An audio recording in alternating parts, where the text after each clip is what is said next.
Hi, I'm James McElvenny, and you're listening to the History and Philosophy of the Language Sciences podcast, online at hi-fi-langsci.net.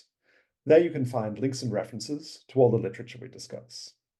Today we're joined by Chris Knight, who is a senior research fellow in anthropology at University College London and a long-standing political activist. These two strands of his work and striving come together in the Radical Anthropology Group, which Chris co-founded. Among the group's activities are a regular series of talks and lectures, which can be watched online on the group's Vimeo channel. The link is available on the podcast page. In a recent update on the podcast, we promised that we'd look at the history of linguistics in the Cold War period, with a focus on how the social and political climate of the time may have helped to shape the field of linguistics. That is, how this climate influenced what linguists took an interest in, how they approached their subject matter, human language, and how they marketed themselves and their work. Chris has produced some very provocative work that explores the relationship of the research of Noam Chomsky, perhaps the key figure of linguistics in this period, to the US military-industrial complex of the Cold War. Chris has written about this most extensively in his 2016 book, Decoding Chomsky, but also in a number of articles that are referenced on the podcast page. The great conundrum Chris seeks to resolve in these texts is how Chomsky could reconcile the fact that his research was paid for largely by the US military with his activism in opposition to the Vietnam War and in support of other left-wing causes. So Chris, could you outline your views for us? What was the relationship of Chomsky's linguistic research at MIT to the US military-industrial complex? And what effect did this have on Chomsky's approach to studying language? Well, Chomsky was initially employed at MIT rather than, say, a more posh place such as Harvard, because being Jewish, and as Chomsky put it, the anti-Semitism around being as thick as soup, it was easier for him to get a job at MIT, and his initial employment was to work on a kind of craze of the time, actually, machine translation. Chomsky, from the outset, kind of realized that for machine translation to work, you'd have to have computers far more powerful with far greater sort of memory than anything that was around at the time.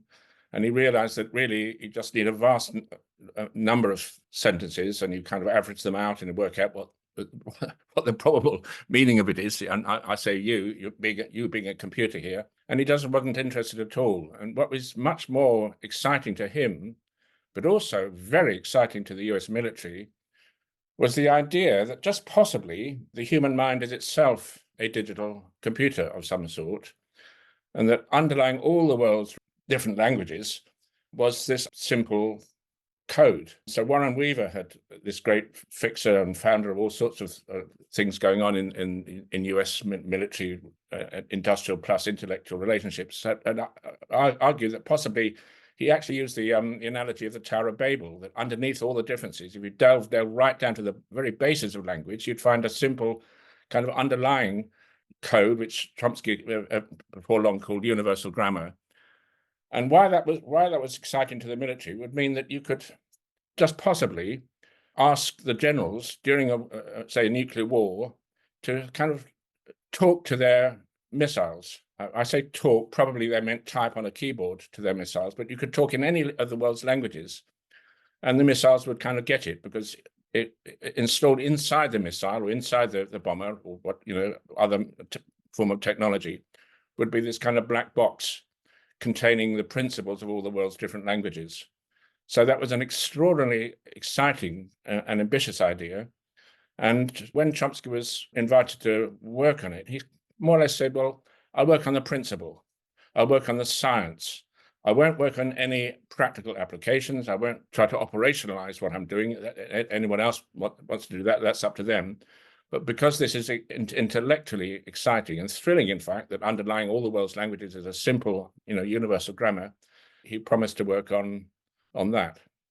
But isn't it the case that Chomsky's approach is rather formalist, and that he's interested in the structures of languages, not necessarily, in any semantic aspects? So even if he could describe an underlying universal grammar of all languages, it would actually not be something that could be used in practice for the purposes of communication or for instructing machines. Well, exactly. And actually, in order to clarify this, Chomsky was very anxious to draw a very sharp distinction between language as social use, social conversation, social communication, and language as formal structure. And in fact, sometimes argued that possibly the very word language was misleading. His interest was, if you like, grammar. And yes, I mean, that's absolutely right.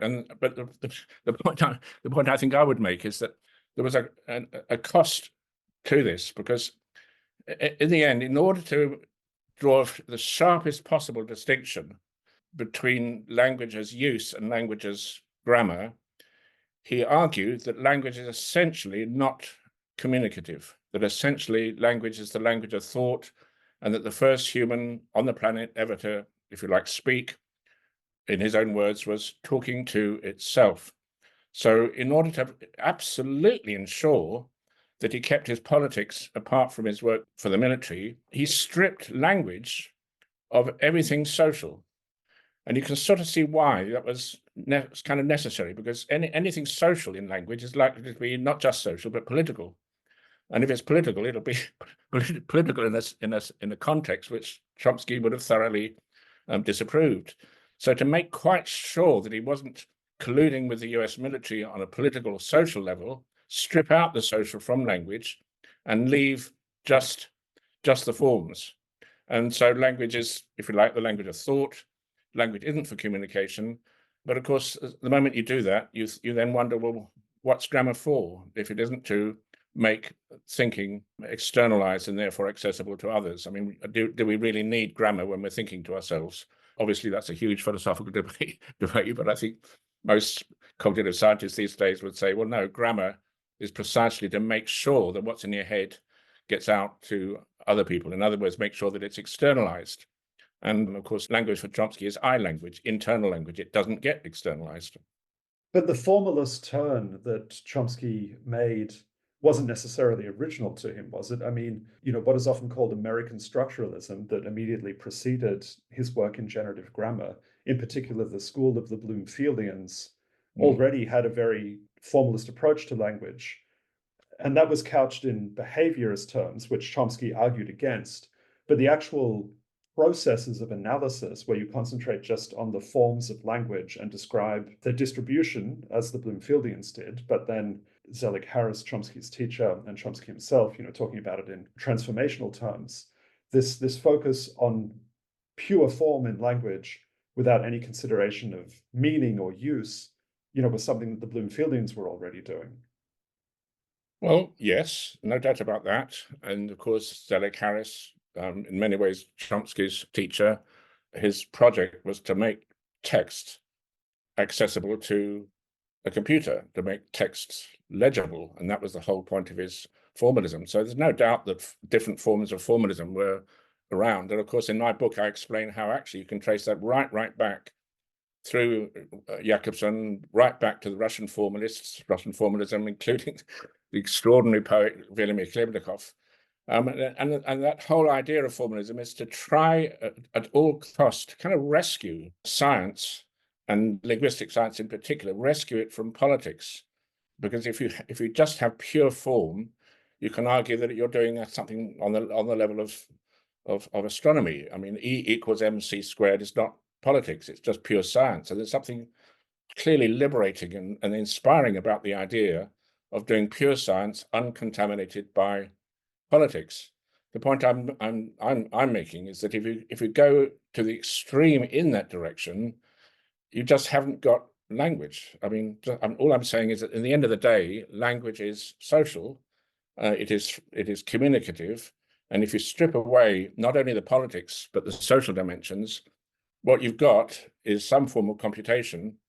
But I would argue, and I think most people these days would argue as well, including people who've been taught by Chomsky. I mean, Steven Pinker. I can think of hardly any linguist these days who would argue that language hasn't got some necessary and intrinsic connection with communication. So if you take it too far, what you've got might be interesting, but it's just not language. Has Chomsky responded at all to your account? Yes, I mean, we've had a very difficult relationship over the years.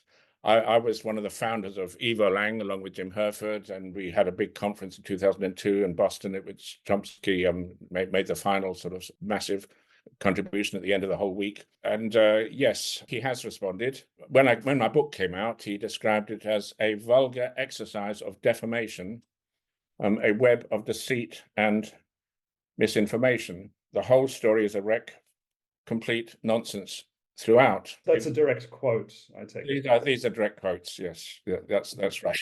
And I kind of rather proudly put those comments in the front of my book because at least it was a response from Chomsky. He argued that the reason why he's legitimately describing it as a wreck is because, quote, no military work was being done on campus during his time at MIT, which is fine, except that he also says the following: there was extensive military research on the MIT campus. In fact, a good deal of the nuclear missile guidance technology was developed right on the MIT campus.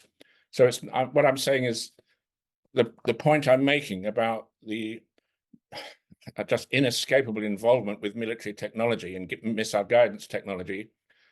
It's not a point that Chris Knight makes. It's a point that Chomsky makes on numerous occasions. And for some reason, I don't know how to put this exactly, but Chomsky's political admirers, and of course I'm a huge admirer of his politics, they're always trying to find some connection between his linguistics and his politics. They're always trying to sort of say, well, there must be something liberating about his linguistics and left-wing about his linguistics in many cases. And every time Chomsky came across activist supporters who asked him to explain that connection, he just got more and more impatient. He just sort of shook his head. You're not going to find anything politically inspiring in my linguistics, forget it. And the left just couldn't kind of cope with this. So how do I put this? I mean, what I'm saying is that if you are a left-wing activist working in this military lab, you're going to need to draw a line between the two sides of your work. I mean, a passage from my book, actually.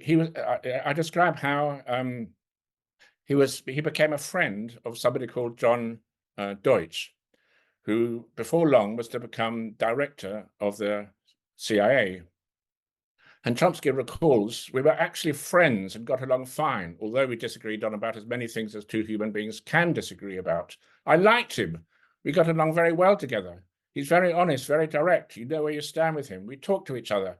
When we had disagreements, they were open, sharp, clear, honestly dealt with. I had no problem with him. I was one of the very few people on the faculty, I'm told, who was supporting his candidacy to be the president of MIT.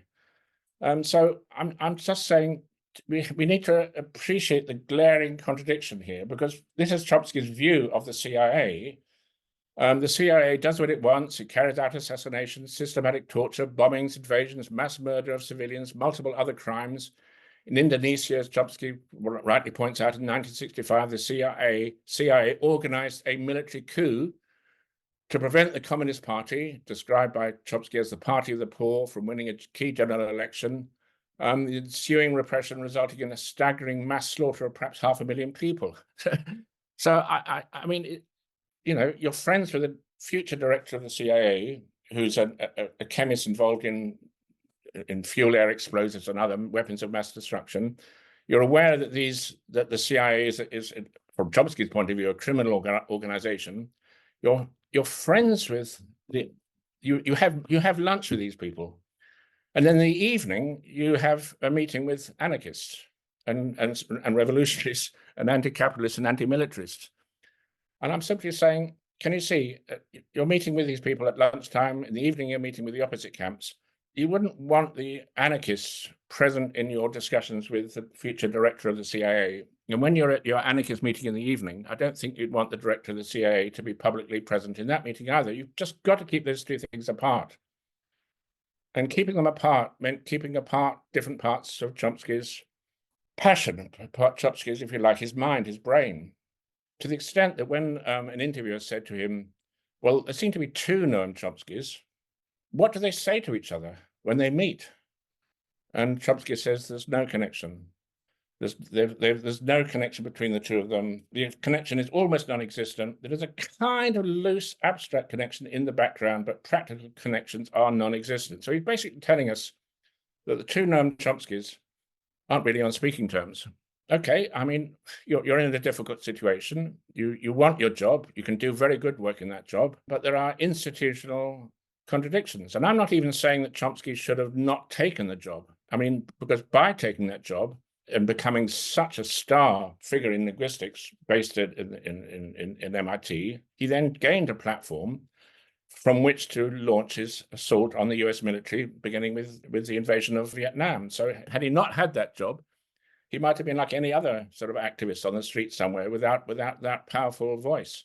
By the way, I need to say how much we right now miss that voice. It's well known, of course, that for over a year now, Noam has been not well, and we have lost a voice of sanity in what I regard as an increasingly deranged political world. It's a huge loss. We would have benefited so much for Chomsky's voice, particularly in connection with Palestine and what's going on today in Gaza. I'm saying that simply to stress, I'm not even criticizing Chomsky. I'm saying in a difficult situation, all of us have to make a living. We all have to have a job. Whatever job we take, mostly it'll be financed by some kind of corporation or capitalist outfit or another. He more than others, perhaps, Chomsky is just his contradictions, if you like. All of us experience those contradictions, in his case, to an extreme extent. But I think Chomsky would perhaps argue, and you've touched on this point in a few of the things that you've said, I think Chomsky would argue that there is such a thing as pure science. That is science as an activity that's pursued without any political implications or interference. And that whether someone is a good or a bad scientist has nothing to do with their politics. And I mean, if we follow this line of reasoning, we might even say that explicitly mixing politics and science leads to such ridiculous outrages as the German physics of Nazi Germany, the Lysenkoism of Stalinist times, or in linguistics to such things as Marism. So do you think that Chomsky is being disingenuous in insisting on pure science, or do you think that he's just mistaken? I think the most important thing today is the autonomy of science. Science is a collectivist form of knowledge. It's accountable. It works on the basis of peer review. If you take, say, for example, climate science, I mean, how much do we need science these days to have its own autonomous, independent voice? I would think, and Chomsky would certainly agree with this point, which is that probably the survival of our species as well as the rest of the planet may depend on freeing science from politics, and in particular making sure that genuine scientists accountable to one another, to the scientific community, have a voice. In order for climate science to have its voice, climate science itself has to be respected by political activists as the source of their inspiration. In other words, we need politics to be subordinated to science. I think science needs to guide politics. When it's the other way around, when it's politics which distorts and guides science for its own purposes, of course that leads to this, idiocies of Stalinism, Lysenko being, of course, the most famous example. But how can science be autonomous without having some, if you like, political agency? That's the point I'm trying to make. Now, Chomsky certainly wanted science to be autonomous, but he said that science has got no relevance to politics. It's another thing altogether. Science, he argued, can make contributions as to tiny fragments of knowledge, but it can't put together any kind of big picture. Climate science is putting together a big picture of what it means to be a living planet, what it means to be alive, how we humans even exist today with our minds and bodies and languages as one of the many species on this planet, going right back to the origin of life 4 billion years ago. So is your account of Chomsky's linguistics essentially psychoanalytic in nature? And by that I mean, do you think that Chomsky has subconsciously moved into abstract theorizing to escape the possibility of his work ever being used in practice? for military purposes? Or do you think that he actually made a conscious decision to move into the abstract and away from any practical applications? Well, I certainly don't feel we need psychoanalysts to work these things out. I just mean, do you think that he's made a conscious decision, or do you think that he's not even aware of it himself, and you've revealed this underlying conflict taking place in his brain subconsciously? I think Chomsky himself found it easier to do his science and to do his politics and not worry too much about the connection. When he was asked about it, he would usually discourage people from thinking there was a connection. As you know, I regard the connection as not a simple one. It's a connection between opposites. His science is doing one thing, his activism is doing a different thing. His science is for one part of society, essentially for the US military. His activism is to contribute to the opposition to that same military. And so we have a connection between opposites, if you like. We have, of course, the classic term for that is the dialectic. I quote in my book Chomsky saying that when he hears the term dialectic, he says, I reach for my gun. He doesn't like that whole concept. Well, okay, I can see why you wouldn't want to think that your science is the opposite of your politics. But okay, to me, it's just crystal clear that he's right to say they have no connection, but he's wrong to sort of deny this paradoxical connection. Okay, Chomsky does say, and again, I quoted in the book, he says, one of the things about my brain, his brain, is it seems to have separate buffers, like separate modules within a computer. I can be on an aeroplane going to a scientific conference, and meanwhile, I'm writing notes about the speech I'm to make at an activist event. So my brain can be doing these opposite things at once. I mean, all of us can do that to an extent, of course, but I would simply say again, it's not explicitly conscious. It's not out there. If it was out there, Chomsky would be proud of it, happy about it, explain it. But you can see, can't you, that it would be very difficult for him to be public about it and out there. I mean, it would be very difficult for him to be explaining to an activist audience what he's doing for the US military. It'd be very difficult for him to be having a meal with John Deutsch and discussing his political activism against everything that John Deutsch stands for. It's difficult. I can do it because I'm not directly involved. I think for Chomsky it was difficult, but not for psychological reasons. I think for essentially social, political, I think the best word is institutional. I think it was an institutional conflict. To some extent, all of us are involved in those conflicts. We live in a certain kind of society, conflict-ridden society. But Chomsky is probably the most extreme example of those, of the consequences of those institutional contradictions and conflicts. So are the facts of your account contested at all? No, not really. It's all on record. And I don't think there's a single thing I've said about the military priorities of MIT's research laboratory of electronics. I don't think there's a single thing in my book that hasn't been said, perhaps more cogently and powerfully by Chomsky himself. But I first became aware of it many years ago, and it was Fritz Newmeyer's book, The Politics of Linguistics, which drew my attention to all of this. And he quoted Colonel Edmund Gaines. He interviewed this colonel to ask why the US military at the time was sponsoring the transformational grammar, Chomsky's research and the research conducted by Chomsky's colleagues. And he said, we sponsored linguistic research in order to learn how to build command and control systems that could understand English queries directly. So in the course of writing my book, I decided to ask some of Chomsky's students working in the MITRE Corporation, and of course the MITRE Corporation is not exactly the same thing as MIT, but it's closely connected with MIT. It's where the theoretical accomplishments in the Massachusetts Institute of Technology, particularly the Electronics Research Laboratory, get operationalized, get turned into practical applications. And I asked Barbara Party what she was doing, supervised by Noam in the MITRE Corporation. And she told me that the idea was that in the event of a nuclear war, the generals would be underground with some computers trying to manage things. And it would probably be easier to teach computers to understand English than teach the generals how to program.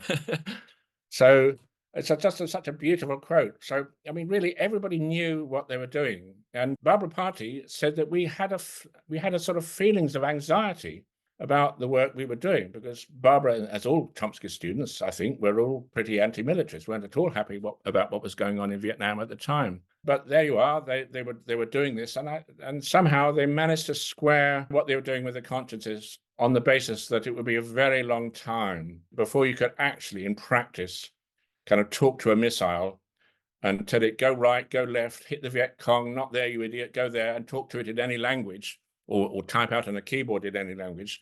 It was so far off in the future that somehow it didn't matter too much that what they were doing was politically suspect.